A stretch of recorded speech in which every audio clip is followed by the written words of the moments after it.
नमस्कार, प्रणाम। हम हैं नेहा निहारिका यानी कि आपकी भाभी जी, और आज हम फिर से निकल गए हैं एक बार मैदान में। अब देखिए कि मैदान में जब हम निकलते हैं तो नेताओं की भाषा पे जो हम कभी कभी ध्यान देते हैं तो सोचते हैं हम कि चुनाव में आने पर यहाँ के नेता जो हैं वो अलग अलग शब्द का प्रयोग तो करते ही हैं अपने विरोधी दल के लिए, लेकिन जब ये शब्द अपशब्द बन जाता है तो अच्छा नहीं लगता है। अब देखिए ना, राइजिंग भारत समिट हुआ था न्यूज़ 18 की तरफ से। उसके मंच पर प्रधानमंत्री नरेंद्र मोदी ने कहा कि हमको 104वां बार जो है वो गाली दिया गया है। गाली भी ऐसा कि कभी औरंगजेब बोल दिया जाता है, तो कभी हिटलर बोल दिया जाता है, तो कभी कभी कोई ऐसा नेता भी आ जाता है जो कहता है कि खोपड़ी उड़ा देंगे। बताइए भाई, प्रधानमंत्री पद है भाई, मान लिया जाए कि व्यक्ति का सम्मान नहीं होगा, लेकिन पद का भी तो गरिमा है, पद का तो सम्मान होना चाहिए। लेकिन हमारे तमाम नेता समझते कहाँ है, कुछ ना कुछ बोल ही देते हैं, चर्चा में आ जाते हैं, मुद्दा बन जाता है। लेकिन हम सोचे हैं कि अभी छोड़ेंगे नहीं, अभी जाएंगे जरा जनता के बीच में, जरा उनसे पूछेंगे कि भाई प्रधानमंत्री के गाली दे देने से क्या विपक्ष का वोट बैंक बढ़ जाएगा कि वहीं के वहीं रहेगा। आइए।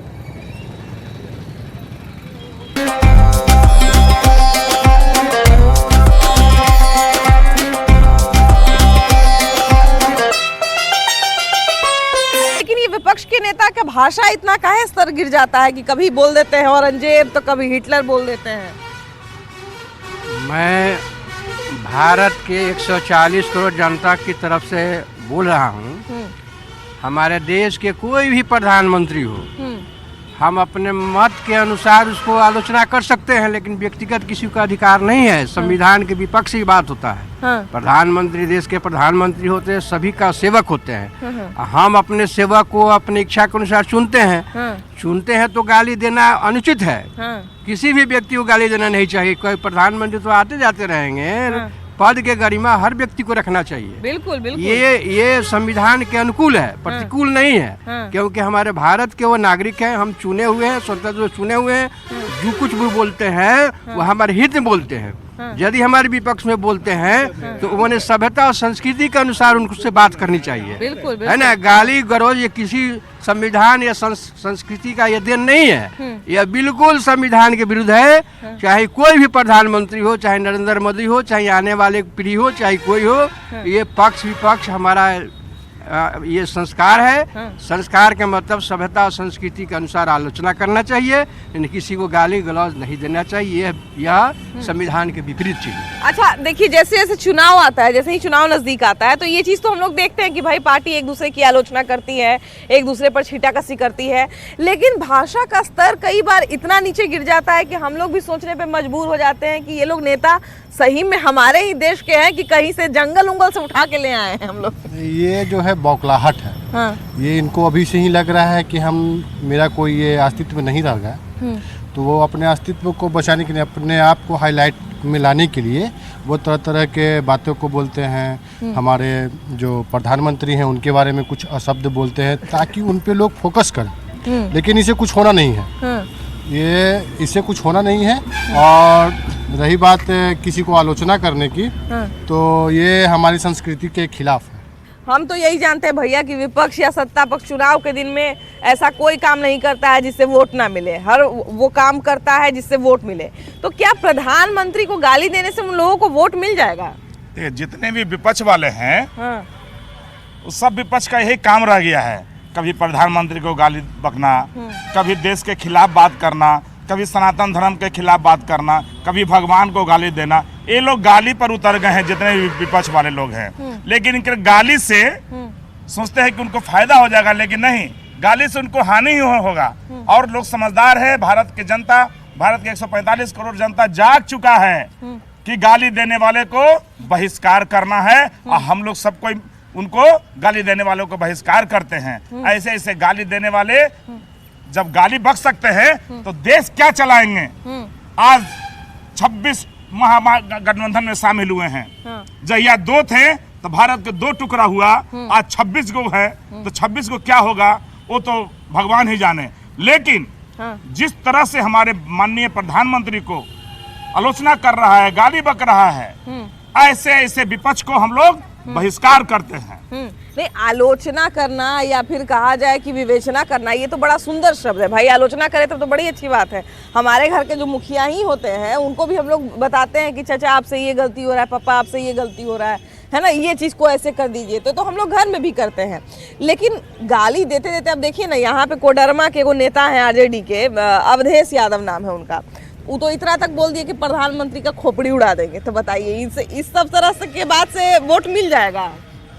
देखिए जिसको आज का स्वतंत्र है, हाँ, जिसके मुंह में जो आ रहा है वो बोल दे रहा है, हाँ, लेकिन बोलने से पहले हाँ, उनको सोचना चाहिए कि हमारे भारत के प्रधानमंत्री हैं हाँ, आदरणीय श्री नरेंद्र मोदी जी, और उनके बारे में इस तरह का कथा तथ्य देना वो अपने आप पे लागू करते हैं कि हम किस टाइप के आदमी हैं। हाँ, जो जैसा होता है वो दूसरे को बोलता है कि हम वैसा कर देंगे, हाँ, और उनका अपना आत्मसम्मान नहीं है, जो दूसरे का सम्मान नहीं कर पा रहे हैं। हाँ, ऐसे व्यक्ति को तो यहाँ कोई जरूरत ही नहीं है। हाँ। नहीं देखिए, आलोचना तक तो बड़ा अच्छा बात है कि नहीं चाचा? आलोचना तो बड़ा जरूरी है, सरकार का आलोचना, भाई विपक्ष का काम ही है सरकार का आलोचना करना, लेकिन ये आलोचना गाली तक कभी कभी पहुंच जाता है। बहुत दुखद बात है, गाली गलौज नहीं होना चाहिए। जिनका राजनीति है राजनीति करे, जो राजनीति जैसा करेंगे उनका परिणाम तो उनको खुद मिलेगा ही, क्योंकि हमारे अभी देश के प्रधानमंत्री बहुत स्वच्छ और बहुत साफ सुथरे हैं। ऐसे भविष्य में प्रधानमंत्री कभी मिले नहीं थे। अब गाड़ी दे रहे हैं तो उनका परिणाम भोगना होगा। मगही में हम लोग हमारे यहाँ एक ठो कहावत कहा जाता था भैया कि पानी पीहा छान के या बोली बोली है जान के, है ना, कि पानी छान के पीना चाहिए, कि पानी शुद्ध हो, बोली जान के बोलना चाहिए, ताकि बाद में किसी को जो है वो बुरा न लग जाए, है ना। लेकिन आम लोग, कोई रास्ता चलते आदमी को भी हम लोग सोच समझ के बात बोलते हैं कि बेचारा के जाते जाते खराब न लग जाए। लेकिन यहाँ प्रधानमंत्री जैसा बड़ा पद है भाई, नेता हैं आप, मैंने एक तरह से नेता है ना, जैसे इसके लिए कुछ नियम लगना चाहिए। हाँ, जो अपशब्द बोले उस पर FIR होना चाहिए। और बहुत लोग घबरा गए हैं, अब की बार 400 पार होगा। एक शेर सब पर भारी है इस बार। नहीं, हम तो भैया देखिए अभी हम बोल रहे थे ना कि विपक्ष जो भी करता है चुनाव के समय, या सत्ता पक्ष जो भी करता है चुनाव के समय या चुनाव से एक साल पहले, वो इसीलिए करता है कि उसको वोट मिले। तो गाली शायद इसीलिए दे रहा होगा कि शायद उसको वोट मिल जाएगा। नहीं, ऐसा है क्या कि गाली देने से वोट मिल जाएगा? वो गाली देंगे तो लोग सोचेंगे कि भाई गाली दे रहा है तो हम भी वोट दे देते हैं। उनका विचार बहुत खराब है। हाँ। तब ना वो बौखला गए हैं, अब की बार 400 पार होगा। हाँ, क्या भैया गाली देने से वोट मिल जाएगा? बिल्कुल नहीं, कभी नहीं। हाँ। और जो भी वोट मिलना होगा वो भी कट जाएगा उनको, वो कट जाएगा। मैंने वोट मिलना होगा तब ना वो लोग गाली उली दे रहे होंगे कि भाई गाली देते हैं तो जनता को लगेगा कि भाई गाली देने के पात्र हैं, इनको वोट नहीं दिया जाए, विपक्ष को वोट दिया जाए। गाली देने से उनका नेचर और नीचे आ रहा है, उनकी पार्टी को बदनामी हो रहा है, लेकिन वो समझने को तैयार नहीं है, इसलिए कि उनकी सभ्यता यही है गाली बकने का। इसलिए उनको मतलब जनता लोग समझ चुका है, जनता लोग उनको दम बहियात कर नहीं, खैर बहुत सारे नेता ऐसे हैं, उनसे तो हम सभ्यता संस्कृति का उम्मीद ही रखना छोड़ दी है, क्योंकि जैसे जैसे उनकी भाषा का स्तर गिर रहा है, वो कभी कभी इतना आगे निकल जाते हैं। हमारे ही बिहार के कुछ कुछ नेता ऐसे हैं, ऐसा अलकर बलकर बयान देते हैं कि समझ नहीं आता है कि रात में क्या खा के सोए थे कि सुबह ऐसा बयान दे रहे हैं। तो वो तो हम छोड़ ही दिए हैं। लेकिन किसी भी पद की जब हम बात करते हैं तो उस पद की एक अपनी गरिमा होती है, उस गरिमा को आप भूल गए, चलिए इतना भी हम मान लिए। लेकिन आलोचना तक ठीक है, गाली देना कितना सही है? औरंगजेब, हिटलर तक खोपड़ी उड़ा देंगे, ये सब कौन भाषा होता है? आपको तो हम बहुत पहले ही बता दिए हैं कि भारत एक स्वतंत्र देश है। स्वतंत्र देश के नागरिक स्वतंत्र रूप से हर चीज़ को चुनने के लिए अधिकार है, लेकिन यह किसी को अधिकार नहीं है कि कोई गाली दे। उससे दिखलाती है। हाँ, किसी व्यक्ति का वो जो मानसिकता है वो दिखलाता है कि वो किस प्रकार के व्यक्ति हैं। अगर कोई किन्हीं के बारे में, अगर आप ही के बारे में कुछ अगर आप सब बोलता है, हाँ। तो वो आप पे नहीं जा रहा है, वो खुद पहले वो उन पे अपना परिचय दे रहा है, अपना परिचय दे रहा है कि हम किस लेवल के आदमी हैं। बिल्कुल बिल्कुल। तो वो लेवल उनका बहुत डाउन हो गया है। हाँ। और वो हमारे आने वाले समय के प्रधानमंत्री, भविष्य का वो प्रधानमंत्री, तो वो उनके बारे में जितना ही लोग शब्द बोलेगा उनका उतना ही फायदा होगा। बिल्कुल। देखिए बहुत सारे लोग जो है, जो समझदार नेता रहते हैं, तो बहुत कुछ बुरा भी नहीं करते किसी का कि भाई इनको जो है सहानुभूति के नाम पर वोट नहीं मिल जाए। लेकिन प्रधानमंत्री को लोग गाली दे रहे हैं, तो इससे हो सकता है, क्या लगता है उनको वोट मिलेगा क्या विपक्ष को? नहीं मिलेगा। नहीं, काहे के लिए इतना गाली दे रहे हैं? अपना मुंह गाली काला दे खराब रहा कर है, रहे वो अपना नेचर को दिखा रहे हैं कि हम किस नेचर के आदमी हैं। हैं। ऐसे प्रधानमंत्री को गाली क्या, पूजा करने लायक प्रधानमंत्री है। देखिए पूजा करे चाहे नहीं करे भाई, लेकिन अपने संस्कार का परिचय देते हुए सम्मान करना तो बनता है। लेकिन बहुत लोग इस बात को भूल जाएंगे तो फिर हम क्या कर सकते हैं भाई। लेकिन चलिए हम लोग और लोगों से बात करते हैं, उनसे जानते हैं कि क्या प्रधानमंत्री को गाली देने से सच में विपक्ष को वोट मिल जाएगा क्या जी। चलिए भाई एक पार्टी से बिलोंग करते हैं ना, तो चलिए पार्टी का जो है वो बुराई होते रहता है, आलोचना होते रहता है, लेकिन ये प्रधानमंत्री को बुराई करते करते लोग गाली कैसे देने लग जाते हैं। हिटलर औरंगजेब तक खोपड़ी उड़ा देंगे। सब आदमी का अपना अपना दिमाग है, सबका सोच अलग अलग है। किसके बारे में क्या दिमाग में आता है ये तो कोई नहीं बता सकता है। तो जिसके जो गंदा आदमी रहेगा उसके दिमाग में तो गंदे विचार ना आएगा। तो उसको जो दिमाग में आएगा जो बोल देगा। जैसे हम तो यही जानते हैं भैया कि कुछ बोलने से चाहे कुछ करने से चुनाव के दिन में, इलेक्शन के दिन में वोट बैंक बढ़ता है, चाहे विरोधी दल का वोट बैंक घटता है। तो क्या ये सब करने से वोट बैंक बढ़ेगा? जो मैडम जो फ्रस्ट्रेशन में रहता है ना, वो उलूल जुलूल कुछ भी वक्त देता है। जब आदमी अस्थिर रहेगा तो सही सही बात बोलेगा। अब लगातार विपक्ष हार रहा है तो उसको दिमागी संतुलन ठीक है नहीं, तो जब भी उसको मौका मिलता है कुछ कुछ बोलने लगता है, उससे कुछ फर्क होने वाला नहीं है। आम जनता मोदी काम से प्रसन्न है और फिर से वो लौट के आएंगे, इसमें कोई दो राय नहीं है। लेकिन भाषा का स्तर काहे खराब कर लेते हैं? कारण वही ना, फ्रस्ट्रेशन में है विपक्ष, फ्रस्ट्रेशन है। अभी लगातार वो हार रहा है, वो कैसे सही से बोल पाएगा। ई भी देखते हैं हम कि माने जैसे बड़का बड़का नेता तो नहीं, लेकिन छोट भैया नेता जो तनी रहते हैं वो सब ज्यादा इससे बोलते हैं। उसी प्रवृत्ति के आदमी जो है ना, इसीलिए उस तरह के भाषा निकालते हैं। अच्छे लोग तो वैसे उस तरह के भाषा का इस्तेमाल करेंगे नहीं, जो बुरे रहेंगे वही ना उस तरह के भाषा का इस्तेमाल करेंगे। मीडिया सेक्शन चाहिए। अगर हम निगेटिव बात बोलेंगे तो मीडिया उनको कैप्चर करेगा। सही बात है भाई। कुछ भी अब देखिए कृष्ण कन्हैया कुमार को वो देश विरोधी नारा लगाया, मीडिया उसको कैच किया, वो हीरो बन गया। लोग इसीलिए निगेटिव बात ज्यादा बोलता है कि मीडिया उसको अटेंशन ले लेता है। सब लोग राखी सावंत को फॉलो किए हुए हैं क्या है? सोशल मीडिया पर राखी सावंत से ज्यादा प्रेरित हैं क्या ये लोग? अलग अलग तरह के लोग हैं, उस तरह के बात। कलयुग के लक्ष्मी बाई है, कैसे नहीं उनको फॉलो करेंगे लोग, ये बताइए। कलयुग के लक्ष्मी बाई हैं, उनको फॉलो कैसे नहीं करेंगे। तो जैसे वो भी देखते नहीं है कि कुछ कुछ करके जो है वो फेमस हो जाती है। अभी हमने आपको क्या कहा, हमें ये कहा कि बोल किसी भी व्यक्ति को पार्टी बेस से नहीं। तो शक्ति का भी सम्मान तो नहीं कर रहे हैं, शक्ति विनाशक बोल रहे हैं और शक्ति का भी सम्मान नहीं कर रहे हैं। ये लोग क्या प्रधानमंत्री के रेस में हैं? जो लोग महिलाओं का सम्मान करना नहीं जान रहे हैं और बोल रहे हैं कि हमको शक्ति विनाशक को समाप्त करना है। यानी महिला क्या है? शक्ति है। माँ सरस्वती को अगर ये लोग समाप्त करेंगे तो बुद्धि तो पहले ही भ्रष्ट है। भैया चुनाव में प्रधानमंत्री को गाली देने से चाहे कोई पार्टी मान ले, दूसरा पार्टी काहे गाली देने से वोट बैंक बढ़ेगा क्या? नहीं बढ़ेगा। बढ़ेगा? नहीं। मान लीजिए कुछ सोच ही के ना कर रहे होंगे जी, सोच के कर रहे हैं, उनको लग रहा है कि हम जीतेंगे, इसलिए वो बोल रहे हैं। कुछ रणनीति बनाए होंगे तब ना कि गाली दे के जीत जो है हम लोग जीत जाएंगे। रणनीति तो बना है कि धर्म पर रणनीति बना रहे हैं। मुस्लिम समुदायों को सीधे कह रहे हैं, सीधे कहते हैं मस्जिद खड़ा करेंगे हम। फिलहाल देखिए 2 दिन पहले की घटना है, बजरंग बली हनुमान चालीसा हो रहा है दुकान में, उसके लिए दुकान वालों को निकाल करके पीटा गया है, पीट करके सब ऐसे ऐसे हंगामा किया गया है। ये तो हाल है कांग्रेस का। नहीं देखिए, सामाजिक सद्भाव और सामाजिक जो प्रेम होता है वो भी हम लोग उसी को देख के सीखते हैं जो हमारे सीनियर होते हैं, जिन लोगों को हम देख रहे हैं, एडमायर कर रहे हैं। तो वैसे लोग भी अगर अच्छा आचरण करें तो हम लोग का भी आचरण अपने आप अच्छा हो ही जाएगा। फिलहाल चलिए हम लोग और लोगों से बात करते हैं, आइए। इन लोग के पास कोई अब कुछ रहा ही नहीं। ये लोग केवल अब भ्रष्टाचार, मार पीट, गोली बंदूक, इसको मारेंगे उसको मारेंगे, और इसके पास विकास के लिए कुछ है ही नहीं। सब तो विकास कर चुके हैं प्रधानमंत्री नरेंद्र मोदी भारतीय जनता पार्टी के तरफ से। और वो जो कर देखिए, हाथी चले बाजार कुत्ता भौंके हजार, उनको इससे मतलब नहीं है कौन क्या बोल रहा है। वो अपने विकास योजना के लिए आगे बढ़े हुए हैं और विकास करते जा रहे हैं। उनको दुनिया से कोई मतलब नहीं कि कौन क्या बोल रहा है, बोलने दीजिए। बोलने वाले को क्या रोका जाएगा? थोड़े ये स्वतंत्र है, बोल देते हैं। तो उनकी कोई बात लेकर के हमारे प्रधानमंत्री वोट बैंक बढ़ाने के लिए बोलते होंगे। वोट बैंक किसका बढ़ाएंगे?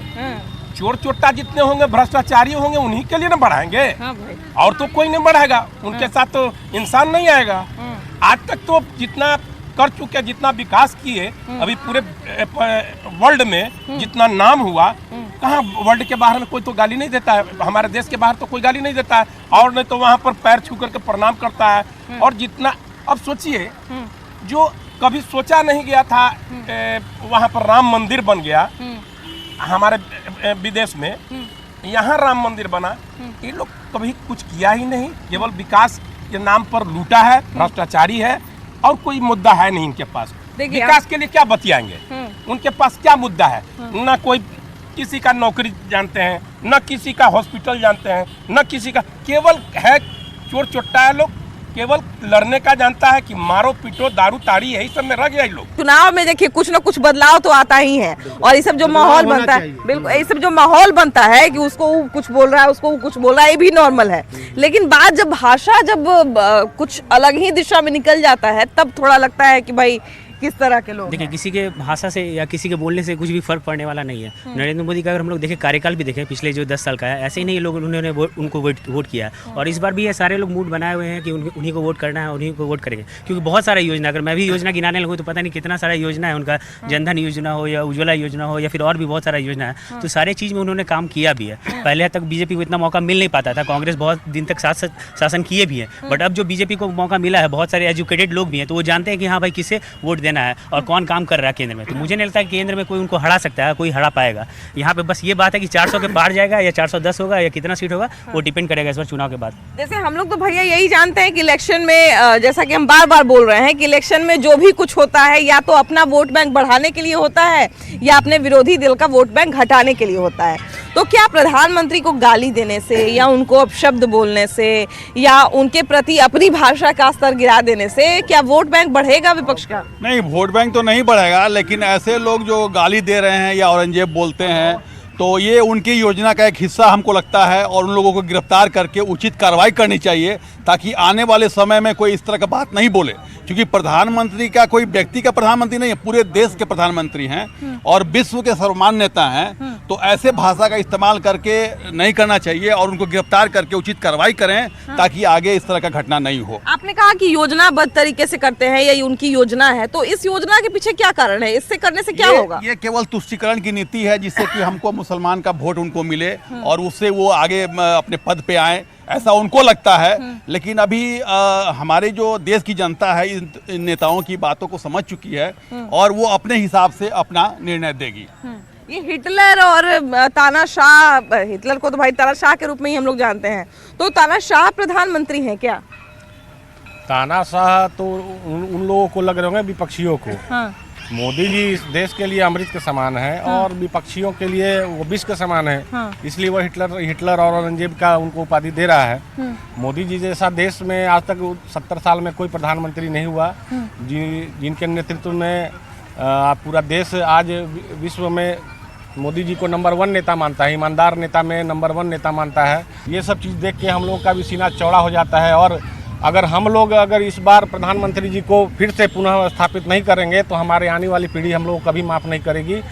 क्योंकि यह मंदिर, मान लीजिए ठीक है, ये मंदिर, राम मंदिर का निर्माण हुआ 500 वर्षों के विध्वंस के बाद, तो ये क्या गारंटी है कि फिर यह मंदिर ऐसे सुरक्षित रहेगा?